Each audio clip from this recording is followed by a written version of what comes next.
Hey guys, and welcome to our YouTube channel. In this video, I'll be giving you a tutorial on how to send a chat on Threads app. So you go to Threads app and then you choose who you wish to chat to.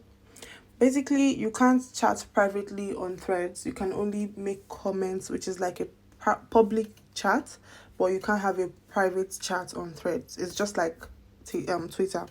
So let's say you want to send a chat to this person. You click on the comment icon, which is just beside the like icon, and then you type whatever you wish to type. Hey, you can add pictures.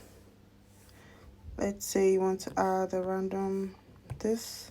Click on add, and then you can also add GIFs or whatever you wish to add, and add another reply, and so on and so forth. After that, you just click on post when you're done, and then the person will receive your reply as a comment, not as a private chat. I hope this video has helped you out. Don't forget to give this video a big thumbs up and stay tuned for more tutorials in the future.